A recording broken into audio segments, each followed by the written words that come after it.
commence par combiner d'abord les lettres du tétragramme Yud et Vav et seulement, et observe chacune de ces combinaisons. Déplace-les et fais-les permuter comme une roue, c'est-à-dire en avant et en arrière, comme un rouleau de parchemin. Et ne t'arrête que si tu vois son sens augmenter à force de le combiner, et si tu crains de voir ton imagination se troubler et tes idées s'emporter. Et ensuite, après une interruption, tu y reviendras et tu le questionneras, jusqu'à ce que tu en ressortes un secret de sagesse. Ne le quitte pas. Ensuite, tu passeras au second nom, Adonai. Interroge-le sur son fondement, et celui-ci te révélera son secret. Ensuite, tu reliras les deux noms, tu les combineras. Tu porteras toute ton attention, et tu les interrogeras, et ils te feront part de profonds secrets de sagesse. Puis, tu permuteras les lettres d'Élohim, et lui aussi te révélera ses secrets de sagesse.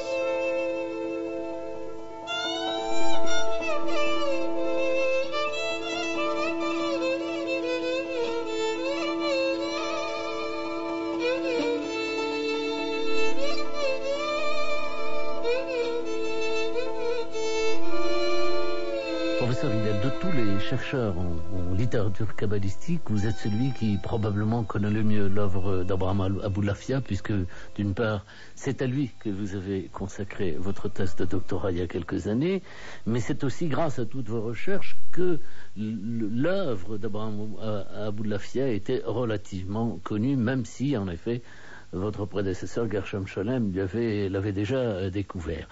J'aimerais que vous nous disiez quelques mots d'Aboulafia, parce qu'il a quand même une caractéristique, c'est qu'il se considérait à la fois comme un prophète et un messie. Oui, ce qui est différent entre Aboulafia et presque tout le kabbaliste dans le XIIIe siècle, même kabbaliste plus tardif, ce n'est pas seulement un type de connaissance religieuse qui est Kabbale. La Kabbale est une technique mystique pour arriver à une expérience mystique très très puissante. On parlait de quelque chose de final, c'est-à-dire pour lui la Kabbale est la manière de transformation en fait de l'âme humaine ou l'intellect humain dans Dieu. C'est une apothéosis. D'ailleurs, il considérait que la prophétie est la conséquence de la pureté intérieure d'un homme. Oui, c'est la prophétie, on fait une expérience entre la prophétie classique biblique, c'est-à-dire que quelqu'un a de transmettre un message divin, et il y a un aspect, une dimension plus mystique, c'est-à-dire un mode d'expérience qui quelqu'un est possédé, si vous voulez, par le divin, qui n'implique pas un message. C'est-à-dire il y a deux aspects. Un aspect plus sémantique, plus clair.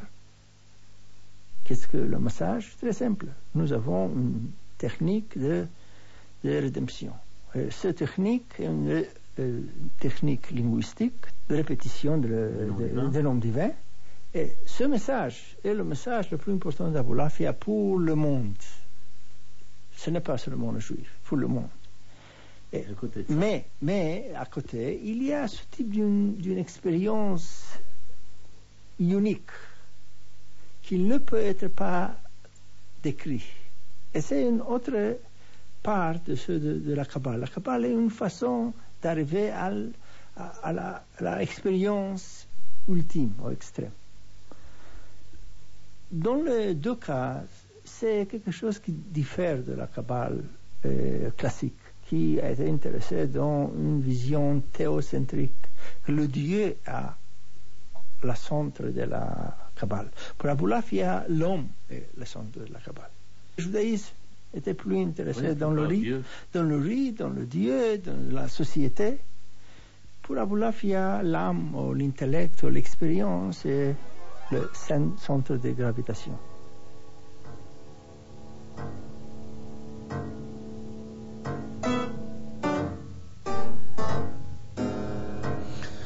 Professeur Paul Fanton, Abraham Aboulafia est assurément une des personnalités les plus fascinantes et en même temps les plus curieuses du panorama des maîtres de la Kabbale. Et c'est en tout cas une figure mystique hors du commun. Nous avons évoqué tout à l'heure l'année de sa naissance, 1240.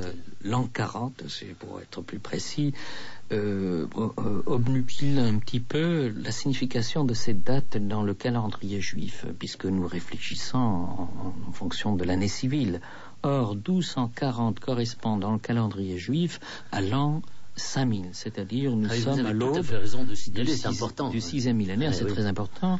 Et déjà les textes traditionnels qui précèdent cette date l'imprègnent avec une signification toute particulière, voire même une signification messianique. C'est ça. Je crois devoir insister sur l'importance du renouvellement de la prophétie à cette époque.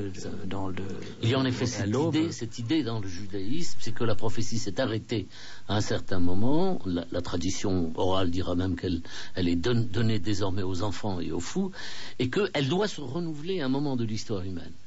Alors il y a quand même quelque chose d'intéressant pour revenir à la personnalité d'Abraham Aboullafia, c'est qu'il parle exactement comme un prophète. Il parle à un moment donné, si on prend son texte, et si on prend celui de Ézéchiel, Haïta ala yad Hashem, la main de Dieu fut sur moi, c'est exactement dans ces termes que Aboullafia commence ces textes.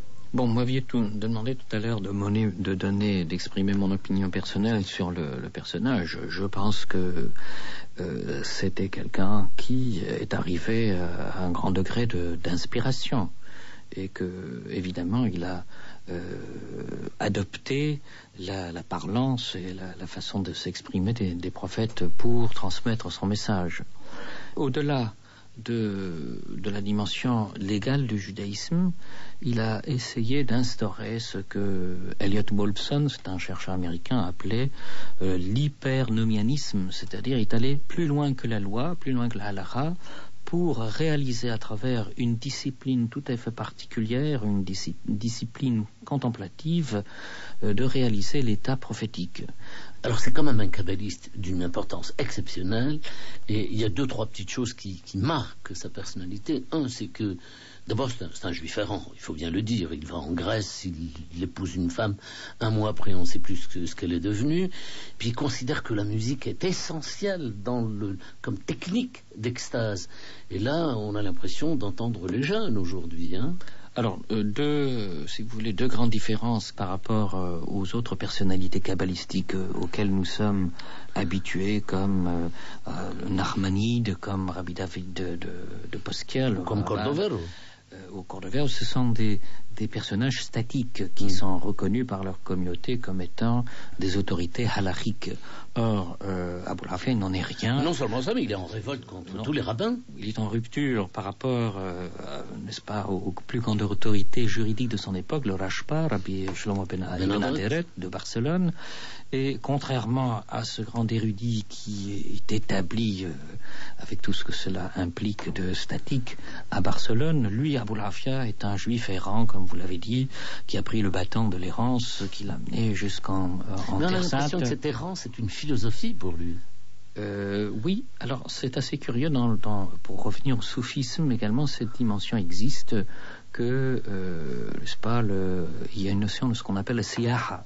Oui, tourisme. En arabe moderne, ça veut dire le tourisme.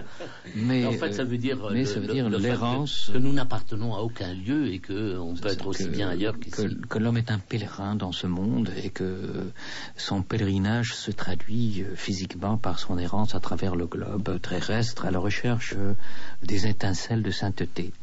Donc, la deuxième caractéristique d'Aboullafia qui étonne, c'est le fait qu'il est quand même l'auteur d'une œuvre absolument immense qui se chiffre par des milliers de pages et que jusqu'au XIXe siècle, pratiquement aucune lettre de cette œuvre n'a été publiée. C'est curieux quand même. Alors que le Zohar qui lui est postérieur, ou presque, disons, contemporain, a connu quelque chose comme 80 éditions à l'heure actuelle. Alors c'est quand même très étonnant. Alors moi je pense que Aboullafia est avant tout une figure ésotérique et que sa discipline, qui comportait beaucoup de rites, vous avez parlé tout à l'heure de la musique, il fait intervenir également la méditation des lettres des incantations qui n'appartiennent pas à la prière canonique, la prière régulière. C'est quelque chose qu'on ne doit pas divulguer sur la place du marché. C'est pourquoi son œuvre est restée longtemps cachée et occultée.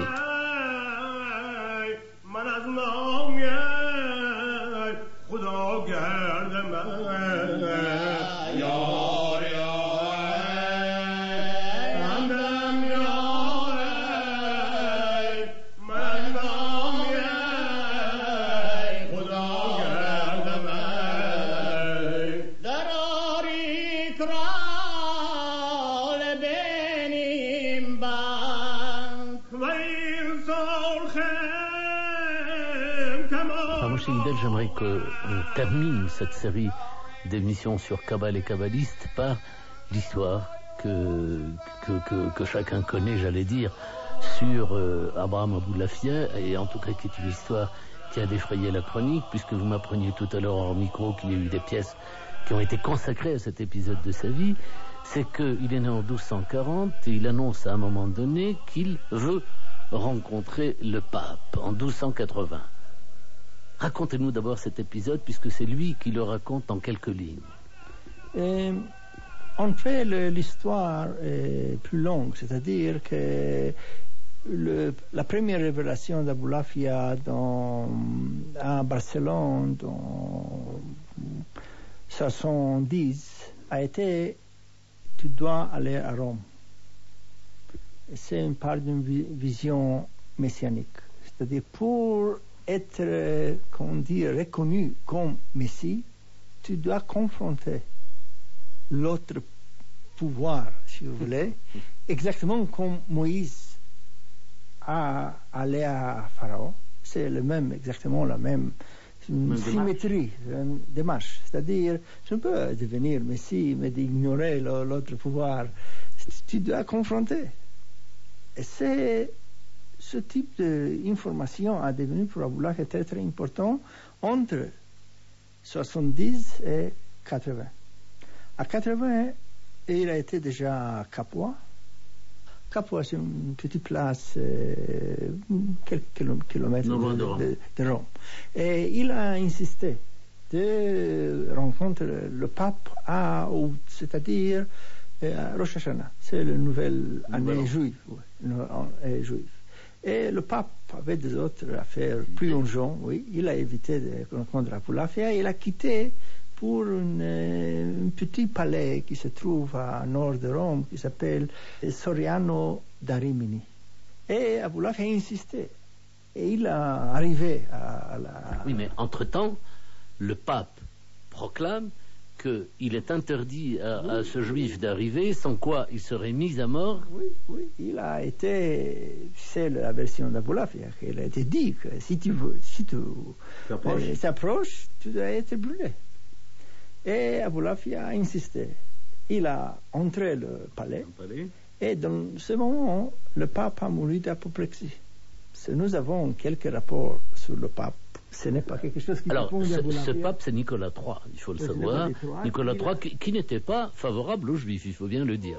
Mais ce n'est pas si terrible. Ce n'est pas un problème de confrontation entre Aboulafia et le pape sur la situation des Juifs. Ce n'est pas si clair. C'est-à-dire, Moïse a été intéressé de sauver les Juifs. C'est quelque chose de géographique. Tout le tribe doit quitter l'Égypte et c'est la manière dont Aboulafia a été lu, comme une messie de type de Moïse. Alors d'autres considèrent que c'est plutôt... Il voulait convertir le pape, certains. Il y a une autre vision académique qui dit que c'était une mission. C'est une mission, oui. Non, c'est une mission. Aboulafia voulait convertir le pape. Je crois qu'Aboulafia était très excentrique, mais... Je crois que c'est plus excentrique que l'excentrique. Je ne crois pas oui, là, vous êtes beaucoup plus dur. Vous dites il ne pouvait pas vouloir convertir le pape à une religion contre laquelle lui-même était en révolte. Oui, c'est le problème qu'Aboulafia a été lu d'une façon simplistique. Il était un juif. Mais le judaïsme rabbinique a été problématique pour Aboulafia lui-même. Oui. Il avait une autre vision de judaïsme, quelque chose de plus spirituel, qui peut être, selon Aboulafia, accepté par par chaque croyant. Quelque chose qui n'est pas rituel, qui n'est pas théologique dans un sens simplistique.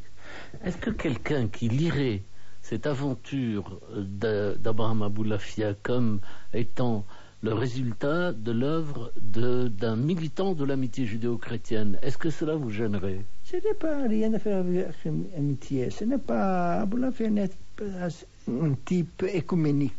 Oui. C'est-à-dire, il n'est pas tolérant. Pour Aboulafia, il y a une religion. Cette religion, c'est une spiritualité qui n'importe pas si tu es juif ou non. C'est pas dire, nous pouvons parler avec le chrétien. Qui sommes-nous? Le nous est très difficile de définir. Pour Aboulafia, il était une bête noire. Il a été une exception. Il n'est pas un représentatif du judaïsme classique. Le nous d'Aboulafia est plus compliqué, je crois.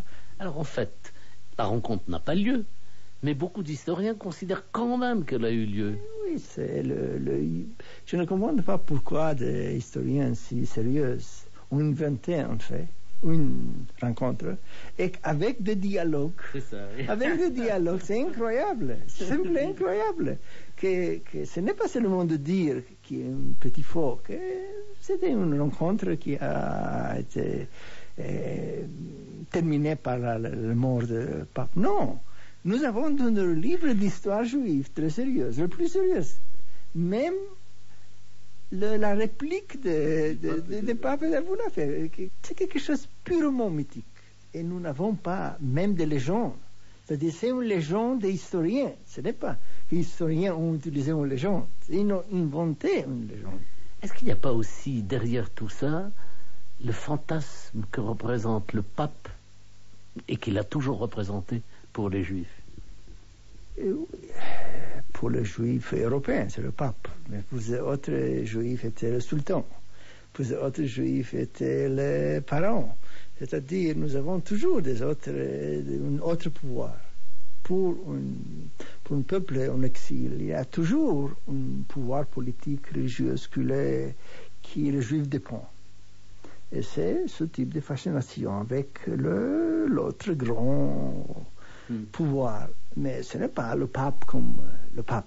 C'est-à-dire le pape comme le symbole de la religion majoritaire. Alors, professeur Fanton, le kabbaliste en question, Abraham Aboulafia, disparaît après cette affaire. On n'entend plus parler de lui, on ne sait pas où il est mort, on ne sait pas ce qu'il a fait après cela. Comment expliquez-vous ceci? Alors, il se retire dans un premier temps à Sicile, où il avait un cercle d'admirateurs, et il s'adonne à une discipline extrêmement curieuse qui est une espèce d'amalgame, de combinaison entre la tradition de méditation des lettres issu de livres de la création, un grand classique de la mystique juive, le Sefer Yetzirah, qu'il féconde avec la pensée, tenez-vous bien, la pensée philosophique de nul autre que Maïmonide.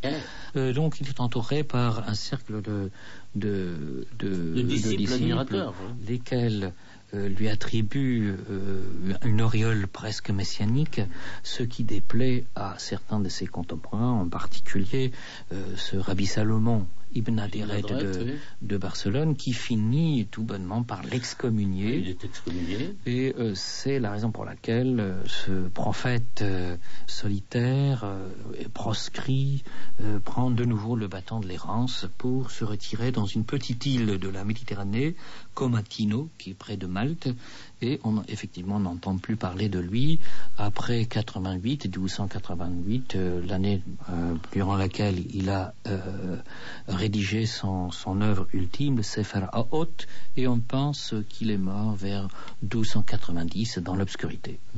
Mais on ne doit pas, en aucune manière le sous-estimer, dans la mesure où sa discipline a continué à alimenter les sources de la mystique juive, d'abord lors de la floraison de l'école de Safed en Terre Sainte, oui, au XVIe, XVIIe siècle, ensuite dans le chassidisme jusqu'à l'époque moderne.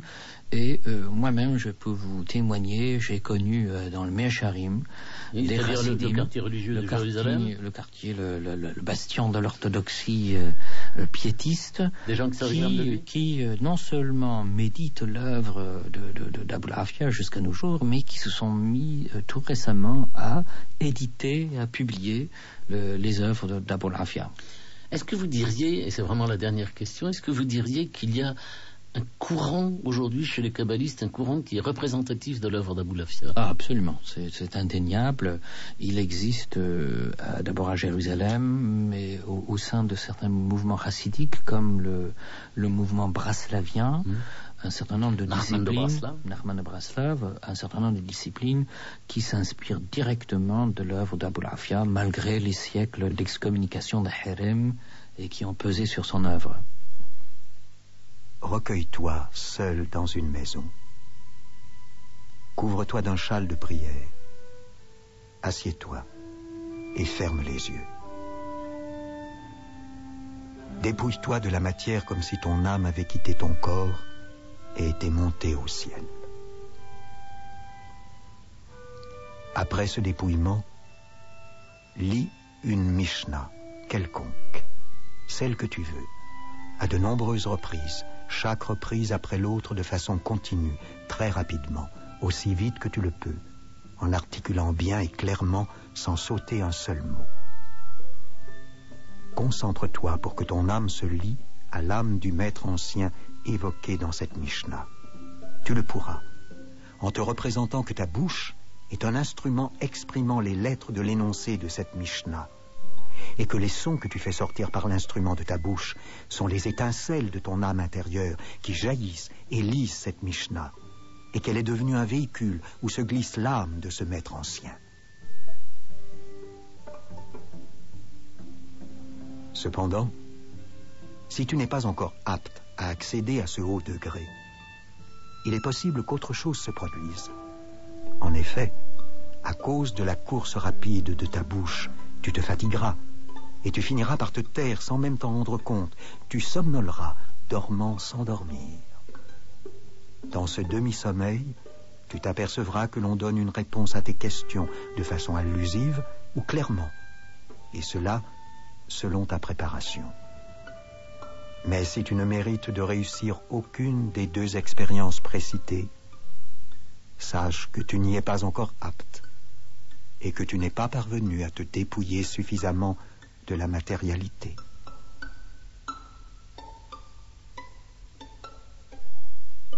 Professeur Riedel, malgré toutes les recherches que vous-même et d'autres avez menées, continuez de mener à propos de la Kabbale, vous continuez à penser que la Kabbale est aujourd'hui encore terra incognita. Pourquoi? C'est très simple, c'est le nombre de manuscrits kabbalistiques est énorme, qui n'ont été pas étudiés, ou même lire pour la première fois par des chercheurs. C'est-à-dire, nous avons une littérature très riche, quelque chose comme 10 000 manuscrits. Nous avons étudié une petite part, peut-être 1000. Mais je peux vous dire qu'il y a à Paris même quelques bibliothèques. Je ne parle pas de manuscrits, je parle de bibliothèques. Bibliothèques à Paris, avec des manuscrits kabbalistiques qui n'étaient pas étudiés par aucune. Pourquoi? Parce que Parce qu'il n'y a pas de chercheurs. C'est très simple. Le nombre de chercheurs c'est très limité. Le nombre de matériel, c'est très, très grand. Et je peux vous dire qu'il y a à Paris, il y a quelques manuscrits uniques, totalement inconnus.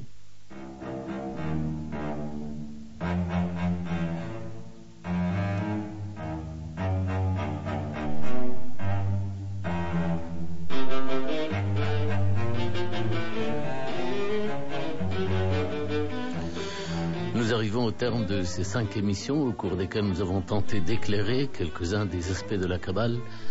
Laissons à Henri Atlan, philosophe et professeur de médecine, le soin de conclure.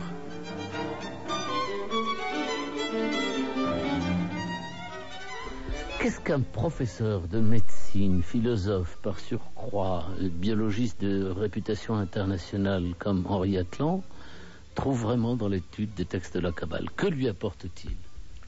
Alors, d'abord, il ne faut pas singulariser l'étude des textes de la Kabbale par rapport aux autres textes de la tradition juive.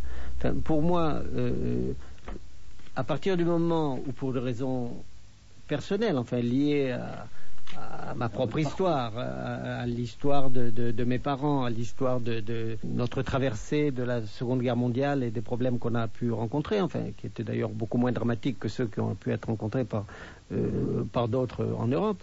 Eh bien, à partir du moment où il était devenu important pour moi de m'intéresser à la tradition culturelle et intellectuelle et mythologique et rituelle du judaïsme, il était normal aussi de ne pas m'arrêter simplement aux textes talmudiques de la Bible et du Midrash. Et il était tout à fait normal aussi d'aller dans ces textes-là qui, comme je le disais tout à l'heure, finalement représentent une espèce d'accomplissement, enfin, puisque eux s'occupent d'un certain nombre d'aspects et des choses dont les autres textes ne s'occupent pas.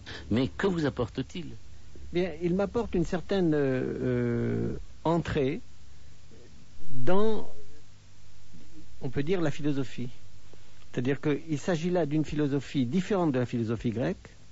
Et bon, c'est une façon que j'ai trouvée, moi, extrêmement enrichissante d'entrer dans la philosophie et, par l'intermédiaire de la philosophie, d'avoir une attitude distancée, si vous voulez, critique par rapport à l'exercice trop technique, si vous voulez, de la recherche scientifique. Enfin bon, je pense qu'il est important que les méthodes scientifiques et de réflexion sur les mythes puissent exercer l'une sur l'autre une critique, qu'il y ait un va-et-vient critique, pas du tout un va-et-vient visant à les confondre, comme certains pensent pouvoir le faire, mais au contraire un va-et-vient critique précisément pour acquérir une certaine distance par rapport aux deux, qui est une condition sine qua non, à mon avis, pour que ces deux traditions-là puissent s'enrichir l'une l'autre. Est-ce qu'il suffit d'étudier la Kabbale, comme vous l'avez fait et comme vous le faites, pour être considéré comme kabbaliste? Non, je ne crois pas.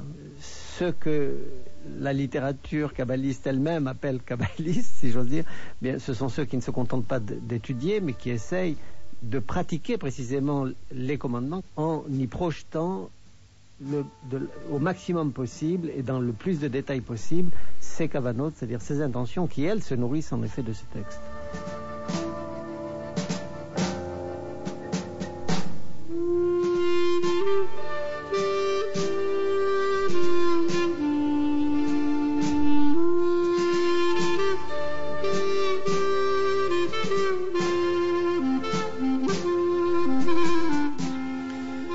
C'était Kabbale et kabbaliste. Aujourd'hui, le pape et le kabbaliste Aboulafia. Nos invités étaient Henri Atlan, professeur de médecine et philosophe, Paul Fanton, professeur à la Sorbonne, et Moshe Yidel, professeur à l'université hébraïque de Jérusalem. Les lectures étaient faites par Jean Bollery. Mixage, Bernard Laniel et Antoine Anglade. Réalisation, Anne Fleury.